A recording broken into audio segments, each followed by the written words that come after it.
So today we are going to be going through some of the recipes that are part of one of the week's protein bundles. If you've received a protein bundle already, you've already done Chicken Week, and if you haven't, here we go. So what we're going to do is take one chicken, and we're going to make multiple weeks or multiple meals out of this one chicken. So on your first page, we have a recipe actually for a roasted chicken. I did do that ahead of time, just so you know. So we're a little, ideally this would be warm if we were going to be eating a whole chicken. When you're roasting a chicken, you can go as in-depth or not as you'd like. I took this one, just salt, pepper, garlic powder on the chicken, put it in a 350-degree oven, and then roasted it for 20 minutes per pound until the internal temperature at the thickest part of the thigh reaches 165 degrees. I have a little kitchen thermometer at home. You can check it in a couple of different places. Were this warm, we would then leave it for about 10 or 15 minutes just to let it sit and rest. There's usually a little bit of carryover cooking time because it's still hot. So if it's at 165, you're good. You don't want it to get over that because then you end up with dry breast meat and everything like that. So if you look in your packet on page 2, there's a diagram on how to break down a chicken. Now, you can do this with a whole roasted chicken if you want. You can also do this with a raw chicken and save yourself some serious money for when chickens go on sale. It's not terribly difficult to do. Just takes a little practice and a little faith and trust in the fact that you are going to be able to make this happen. So for purposes of this today, we're going to start simply sharp knife, always a sharp knife. Sharp knives save your fingers. I made a little bit of a cut right in the skin there for the thigh, and then you can give it a little pull. Because the chicken is cooked well, it actually separated right out. Didn't have to worry about it. If you don't want to serve a whole thigh, say you're trying to stretch your meal a little bit more, you can separate the thigh from the drumstick or from the leg, cut down again, just give it a little pull. If it needs a little encouragement, you can take your knife and you can enter it right into the joint and break it down. While I'm doing this, Frank is going to, for the sake of expediency, we have some more chicken because our next recipe is going to be a really great chicken salad. So he's just going to start chopping. Now, same thing with the wing. You're going to kind of give it a little tug and then get in there with your knife just to make sure you're separating everything out. There's actually some good meat on these wings, so you don't want to waste them. We'll do the same thing on the other side. Again, breaking the chicken down. That way, you've got it all here. And then the last part is the breast. So there's 2 breasts, obviously, on the chicken here. What we're going to do is use your fingers. I'm a hands-on cook. You want to be able to know what you're doing. So take your hand. In the middle, you're going to find there's a little bit of a ridge. There's a piece of cartilage in between here. You're going to take your knife. You're going to trace that ridge. And you're going to go all the way down the length of the chicken. Now, when you get chicken in the store, the breast is that kind of half a heart shape. So keeping that in mind, you're going to take your knife and you're going to go down underside here. Keep your hands up. Try not to put fingers. And then trace alongside the chicken breast. Now you've taken it off whole. You can, depending on whether you have a house full of hungry teenagers like I do, leave it whole like this because you assume that your 17-year-old son is going to inhale it, or you can slice it for presentation. If anybody has ever gone to the store and they see the packages of chicken tenders, all they are is this little tiny piece of chicken under here. That's it. It's still chicken breast. It's all the same thing. So we're going to do that. I'm going to give this over to Frank so that we have extra chicken going into our chicken salad. And then we'll do the same thing over here. Now, this chicken, like I said, my standard of seasoning is just salt, pepper, and garlic powder. You can go any way you want. I've been on a bit of a herbs de Provence. It sounds really fancy. It's just a mixture of some thyme, some lavender. It all comes mixed up. If you want to go that way, you can. I kept this simple because I'm going to take this carcass now, and I'm actually going to make bone broth out of it, which is a really fancy word for chicken stock made from the bones of the chicken.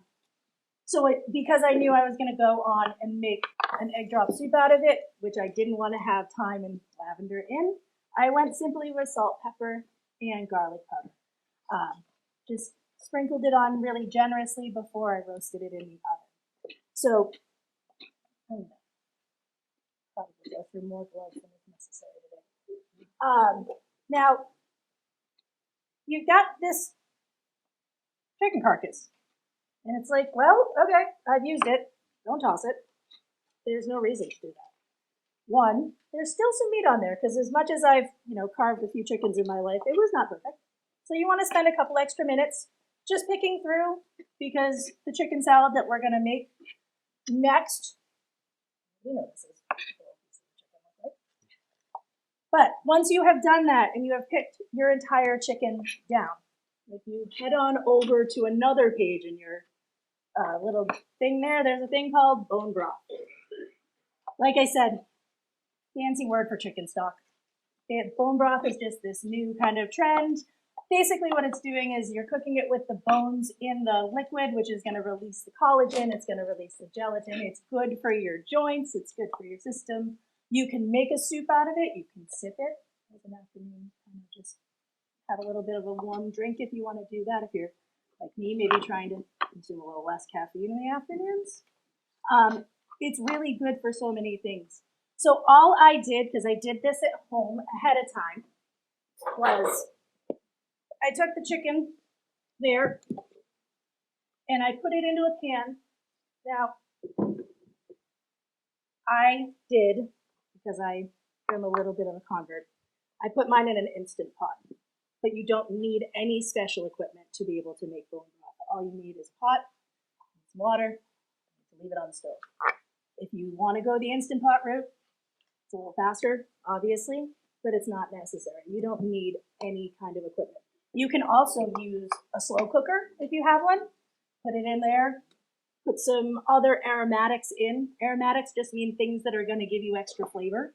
So you could throw some onion in there. You could throw some garlic in there. You could throw celery. If you want to be very traditional, you could put pretty much anything. I'd stay away from tomatoes. Doesn't really work so great. Kind of gives it a funky flavor. But really, anything you want. Put it in there. Let it sit for a good long while, 6 to 8 hours. Bring it up to a boil, reduce it down to a simmer, and then just let it hang out. It's going to make your house smell like chicken stock. It's actually pretty good. That is when you want to think about your seasonings in terms of your salt level, because you do have a little bit of salt that's going to carry over from the cooking of the chicken, but it's not going to be as salted as you may want to. So give it a little bit, cook it down for a little while with all your aromatics, strain it off. I usually strain it and put it back in the pan, and that's when I start to add some additional seasoning. I might even add some extra garlic powder. I might add some extra salt, pepper, whatever. If you want, you could even really bump it up and add a couple of chicken bouillon cubes.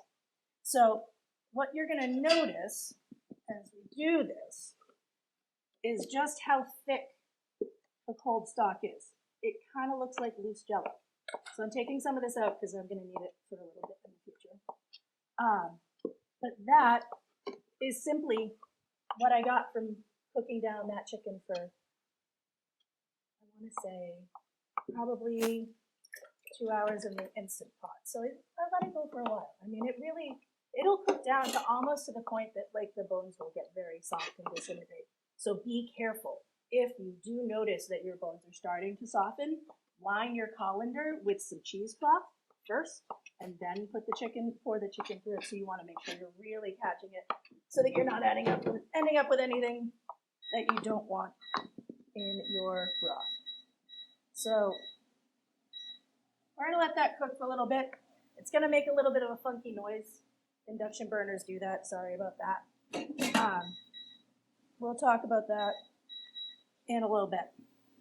So we've had our chicken. We've roasted it. We maybe made some veggies to put it on the side. We have it all kind of going, hanging out over there. And then we've picked our carcass down. We have a little bit of leftover chicken. Doesn't really feel like a ton, but if we are careful and we're thoughtful and we add some other stuff in to bump it up, you can easily take a cup of leftover chicken and make it into 4 servings worth of chicken salad. We're taking our chicken salad, Do it all. if you want to, with a little bit of a spin. And we're gonna do, and your recipe is in there, we're gonna do a cranberry pumpkin seed chicken salad, and we're gonna do it in lettuce cups instead of a wrap. Now, if you wanna wrap it up and maybe take it for lunch, go right ahead.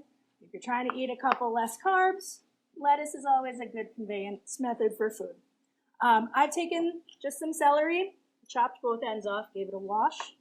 This is really kind of a personal preference thing. Some people like celery, some don't. You can put it in, you don't have to. I like the crunch that it gives, and also, if we're talking about really working towards stretching our protein budget, a head of celery isn't too expensive. You're not going to use the whole thing. Maybe you took the trimmings that you cut off the tops and the bottoms, and you put it in your bone broth. That's where you can use those ends, because you're not going to be eating them. So as long as they're clean, why not take the tops of your celery that otherwise you would put in your compost? Go ahead, use them in there. So all I've done is taken the celery as I'm sitting here talking, and I'm going straight down the middle to cut it into smaller pieces. And then we're just going to give it a quick run through with our knife. Again, it's up to you. You want a chunkier salad? Chunkier salad. You want a finer, kind of more uniform, maybe your kiddos are having a little texture issue at this point in time and you're trying to slide a few more things into their diet, dice it a little bit finer. Whatever works for you is fine. And you may just be lazy and do half moons and call it a day. I'm going to give you that to finish chopping. Also, talking about something that has a ton of flavor. Your celery leaves. These are incredible. They have way more celery flavor than this does. Don't get rid of them. Anytime I use celery, I really do just chop all the way up. I cut the ends off, but I'll put the leaves in there as well. They're a great add-on for flavor. So, to our bowl. Now, I will admit, your recipes have measurements. I don't measure. I season like my ancestors taught. It's a running joke, actually. So I will just add until it's enough. It's up to you. That's also the great part about these kinds of recipes. It does call for mayonnaise. If you don't like mayonnaise, use less. You can also use Greek yogurt. A thickened Greek yogurt is a great mayonnaise replacement. This mayonnaise happens to have egg in it. If you can't do eggs, there's eggless mayonnaises. At the store, we make mayonnaise out of aquafaba, which is the liquid that comes from cooked chickpeas, because you can actually put that into a food processor with some lemon juice and a boatload of oil, and it whips up to be just like a mayonnaise. So this is, a personal preference thing. I know some people are all about it, others are not. The recipe itself calls for about a half a cup, if you're following that. Now, we obviously have a little bit more chicken here than the recipe calls for. Hopefully you all are hungry. So we'll start with that. We're going to give it a mix, and then we're going to go from there and see what we end up with. Now, and I will admit I'm late to fruit in my salad. Fruit in my savory is, I've learned, I never liked it. Just don't put it in my chocolate. Don't put it in my coffee. Don't put it in my beer. But we can put cranberries in our chicken salad. So these are just sweetened dried cranberries. Some people might use raisins. I would use raisins. She doesn't like raisins. Nobody uses that. Don't understand the he ruins perfectly good cookies too. He puts raisins in cookies. I don't understand it. Yeah, no. But these are just dried cranberries. You'll see them sometimes packaged as craisins. You can get them sweetened with sugar. You can get them sweetened with fruit juice. I think you might even luck out and get them unsweetened if you want. Those are really tart. But they're a good addition. They add some color. They'll give you a little textural difference. Kind of fun. And then to amp up our crunch factor, we have pumpkin seeds. Pumpkin seeds are a really great way to add a fat from a nut without nuts. It lets it be allergen friendly. We do a lot of allergen friendly cooking at the co-op, so we're always looking for ways to be able to do the same things, but not include peanuts, not include tree nuts. So if you're trying to think of a way to make something that you would send off to school with your kiddo, this will let you have that fat, that good flavor, that good crunch, but it won't introduce a tree nut or a peanut into your dish, which is really important. So these are roasted and salted. You can get them unsalted if you'd like. It's entirely up to you. And again, I'm just gonna add some. Now, there is, like I had said, a little bit of salt and pepper on the chicken. So we're gonna be somewhat judicious with our salt. We won't go crazy. We'll also leave it for other people. But I like ground black pepper. Black pepper is a great flavor bump. It doesn't make it spicy, but it does amplify the flavor quite well. And then, like I said, a little salt.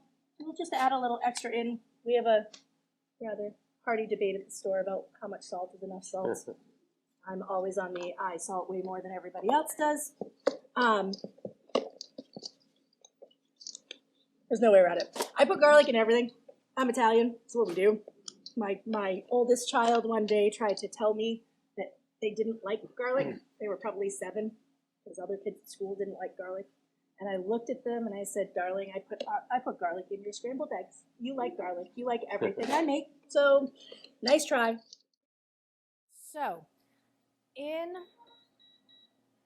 to finish off our chicken salad, I added the garlic, the salt, the pepper. I always add a little bit of onion powder. I don't always want to have a chunk of onion, especially if it's going to sit like for a day or two. I find onion to get kind of If I was going to put onions in here, I'd put a red onion, or I would maybe use a scallion. But I like to use onion powder in my salads, like anything that has a mayonnaise to it. I also find, in addition to giving kind of that rounded flavor, onion powder gives a little bit of sweetness. It's weird, but it's kind of my corrector, like when I'm making tomato sauce at home, when I do a Sunday gravy. The onion powder really does give it that just a little extra rounded, kind of sweeter flavor. So, and it doesn't end up tasting like onion, which if you're biting into a giant chunk of onion, it might. And especially if you're, maybe feeding kiddos who are learning to appreciate different flavors, maybe the cranberries are enough. The last thing that I always put in any of my salads is celery seed. The recipe doesn't call for it. This is just mine. I like celery seed. I feel like it gives the celery flavor more than just the celery does, though we do have those leaves in there because we're going to put the celery leaves in our salad as well. But that will give it a little bit of a kind of an amped up flavor. Now, if I was making this, say, without the cranberries, say I didn't have them, I'm never going to put raisins in anything, you could easily leave the cranberries out. You could add some dill. You could add a diced pickle if you want to have a little bit of like a salty briny. I love pepperoncini. They're a pickled Italian pepper that has a little bit of heat. Depending on, sometimes though in the jar, sometimes you'll get like one that's like, oh my goodness, and then the other is like, oh no, you're totally fine. But I like a little pickled element in there as well. You could also, if you wanted to here, add a splash of vinegar. So if you're feeling like this is a little too rich with the mayonnaise, maybe you went a little too heavy on the mayonnaise and you want to lighten it up, you could also throw a squeeze of lemon juice in here. Any kind of acidity really does help to balance out flavors and gives you kind of a rounded flavor.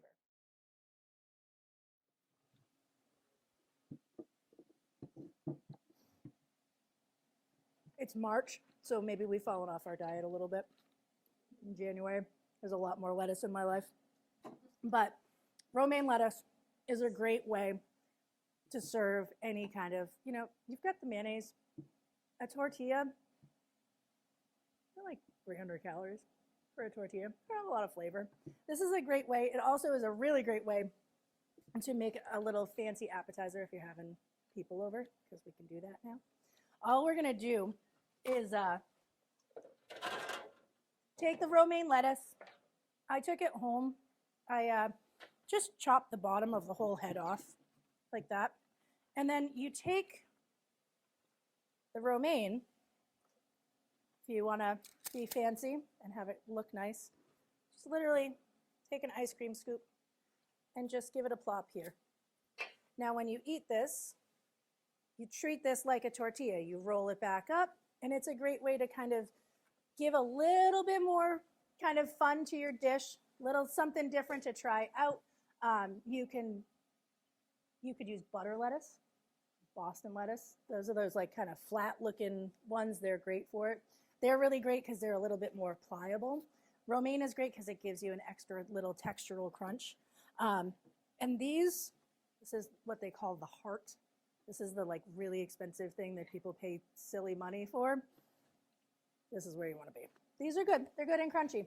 If you wanted to as well, you could also lay your lettuce out, chop the rest of this lettuce up, mix it in here. Also would help you to spread this chicken even further. So you can take, like I said, a small amount of chicken, add some pantry staples, whichever flavor profile you want to go, and you can turn this into a meal. I mean, there's more than enough here for, this is how I cook anyways. We've been through that. You could go Mexican. You could add a little salsa, maybe some shredded cheese. You could add olives if you wanted to, a little Mexican seasoning, and you could make that into taco boats. So instead of having taco shells, you could go lettuce. If you're trying to do gluten-free, it's always a really great alternative to kind of add here. So while Frank portions that out, we're going to return back to our bone broth that has been boiling and heating up over here. Now, like I had said, when I made the broth initially, I didn't add a lot of aromatics to it because I knew that I was going to be making it into egg drop soup. So I didn't want to add any kind of other flavors to it. I wanted to kind of just go here with it. Now, the one thing that I love to do when it comes to any kind of Asian cooking is I like to go with a heavy hand on ginger. So ginger here comes in these varying size knobs. Just throw this in your fridge, wrap it loosely in plastic wrap, and then use it whenever you need to. Do what I just did, rip off a chunk. Give it a wash. You don't need to peel it. It's totally fine. We're gonna be grating it. This is called a microplane. Not sure if anybody is familiar with them. This is a great tool to have in your kitchen. You can use this to grate Parmesan cheese over top of pasta. It's awesome for grating any kind of aromatics that if you were gonna add to a dish you didn't wanna take a giant bite out of. It's also really great if you don't feel like dicing. So if you're gonna sit there, you don't wanna work through a bunch of garlic or ginger, all you do is just go ahead and grate it right in. So like I said, I like ginger. It's up to you, whichever way you want to go. Just don't use the ginger powder. Powdered ginger is expensive and a waste. It never has the good flavor. It's gonna sit in your cabinet until you forget that it's there. It just doesn't do it. If you can spend the extra, little bit, grate it yourself. They also even sell now ginger paste in like a little squeezy bottle. So if you want to go that way, but this piece of ginger cost $1. Like, this is so much flavor. There's so much that you can do with this for such little money, and it really will change the entire flavor profile of your dish. If you're making, we do a lot of stir fries and a lot of like lo meins because they're easy. Talk about a way to stretch chicken breast. You can take one chicken breast and a pound of lo mein pasta and whatever veggies are in the bottom of your crisper because you need to go to the grocery store and you all of a sudden have dinner for 6 people. A little grated ginger in there really helps. And then we're going to do the same thing with some garlic. I just don't inhale it. So the garlic, same thing too with like garlic powder. I mean, I use that for everything, but nothing is going to take the place of a good fresh garlic clove. So again, we're going to peel this really stubborn garlic, and we're going to grate this in.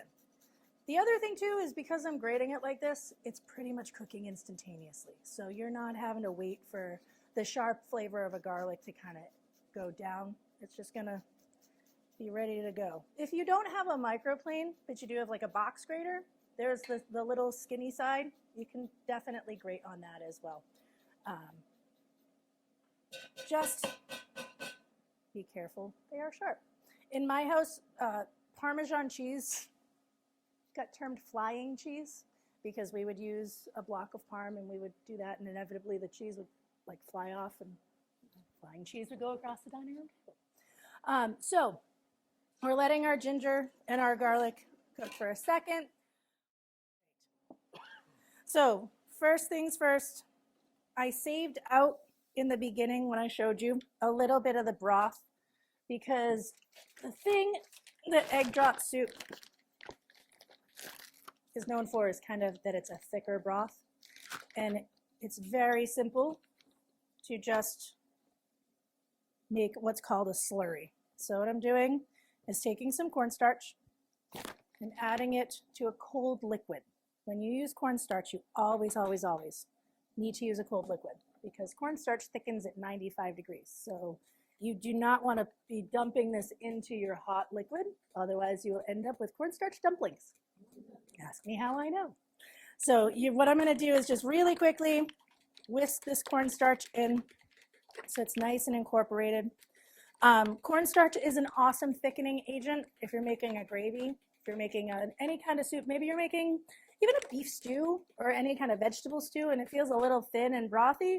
Make a little cornstarch slurry, add it on in, thickens it up, gives it just a little bit more weight. I realized I'm going to bring a bowl for the eggs. So I'm going to dump this in there and then you can mix the eggs in here. And best laid plans of mice and men. So the way that egg drop soup works, and the great thing about egg drop is it's almost no financial investment. You've already bought the chicken. You've already eaten the chicken for 2 meals. You've made the broth. Okay, there we go. We've now taken a $10 chicken and we've now put 3 meals out of it. So, and then cornstarch just lives in your cabinet. Just keep it closed up. It's not going to go bad. It's going to sit there for a while. At the time of filming this, we'll talk about the cost of eggs. Normally, in a normal world, eggs are a nice, cheap, and convenient and easy protein. Right now, we are where we are, but we don't have to use a ton of eggs, but it's still going to give us a lot of flavor.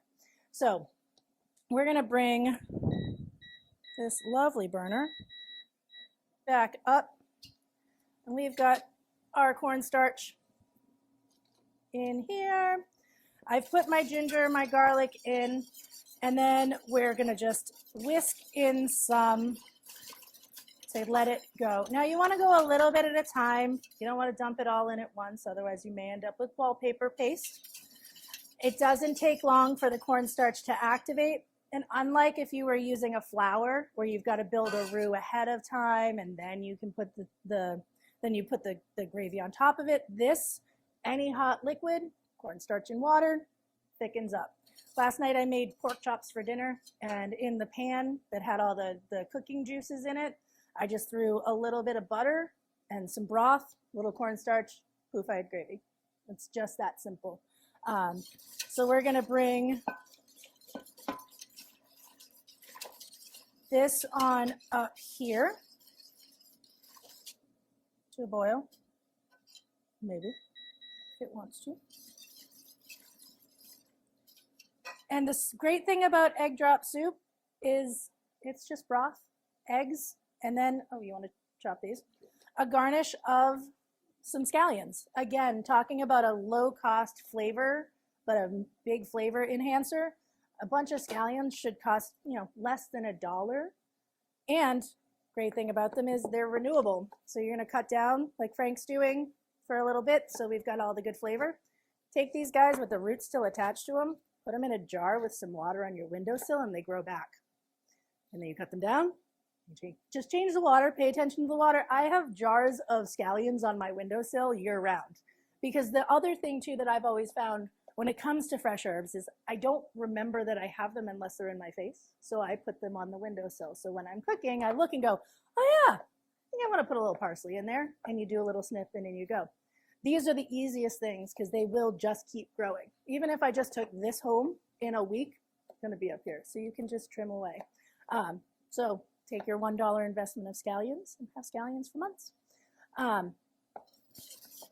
Random sidebar there. I like to cook with fresh herbs. That's just kind of my thing. So we're going to add a little bit more because we're not thick yet. And while we're doing that, I'll sneak over here and grab a little water.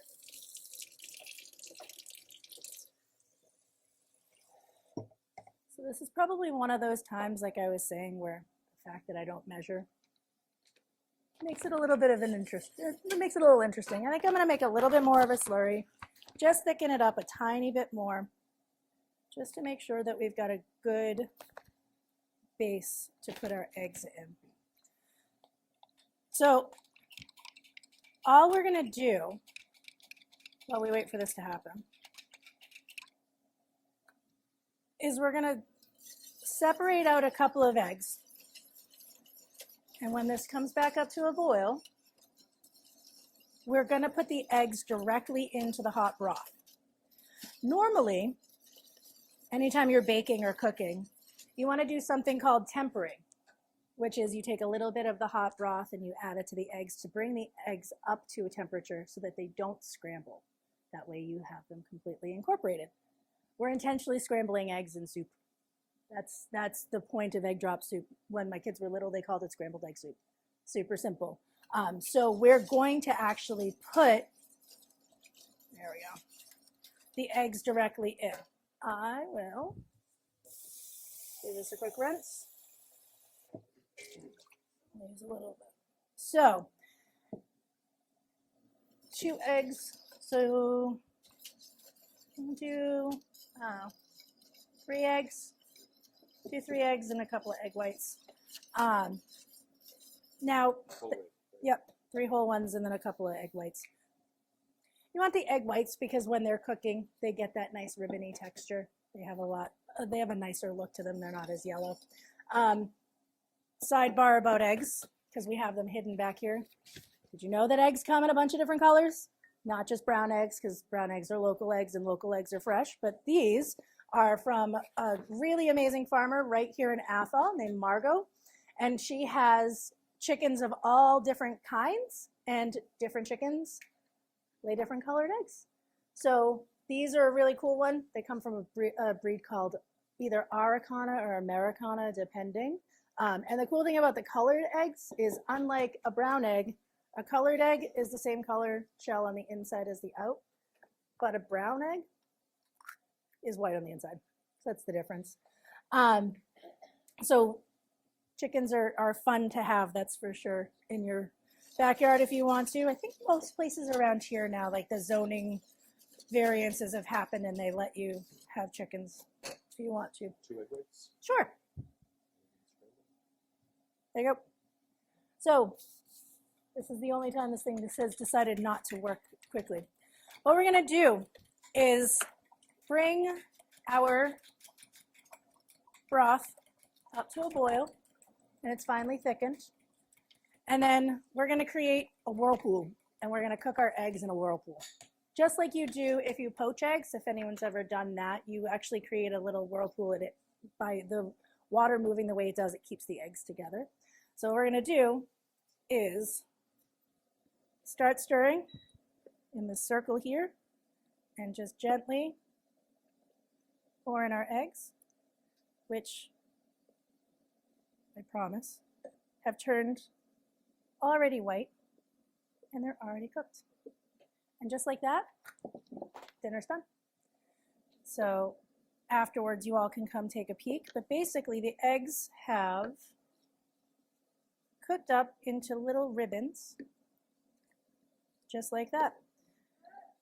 And that's it. And then all we'll do when we serve is we'll ladle this off into a bowl. We'll give it a sprinkle of an onion, and that's it.